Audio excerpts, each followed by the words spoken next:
A very gritty, ultra-violent revenge tale with not 3, not 4, but 9 different action sequences set in the John Wick universe. Let's talk about it. You will always be weaker. You will always be smaller. You want to win? Improvise. Adapt. Cheat.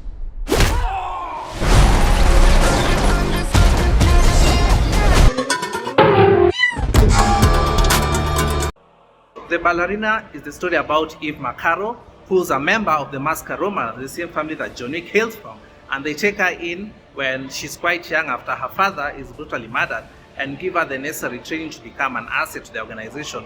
However, during one of her assignments, she comes across evidence that links the assassin organization that was responsible for her father's death. And this sets her down a revenge path that's quite brutal. They killed my father. I'd like to go hunting. The movie is very violent. It's packed a lot of action sequences. I think there's an action sequence every 5 minutes. I counted 9 different action sequences. However, they're very well executed and the fights are well choreographed. I think Marvel should give these stunt coordinators a call. Anyway, yeah, it's quite violent. I think there's at one point there's someone who gets like 5 arrows in the face within the first 2 minutes of this movie.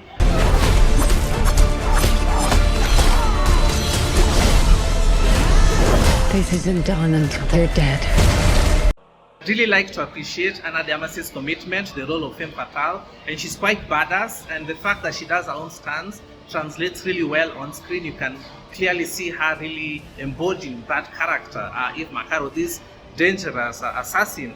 And the fact that she has to go up against John Wick at some point really makes things even more exciting in this movie. The second thing I'd like to really credit is the sound design. The sound design in this movie is very, very good. You can hear every bone crunch, every gunshot. It's sound deafening. I watched this in Dolby Atmos, and let me tell you what the experience. Actually, I'd recommend watching this in Dolby Atmos and not IMAX just for the sound design alone. She sent you here to kill me?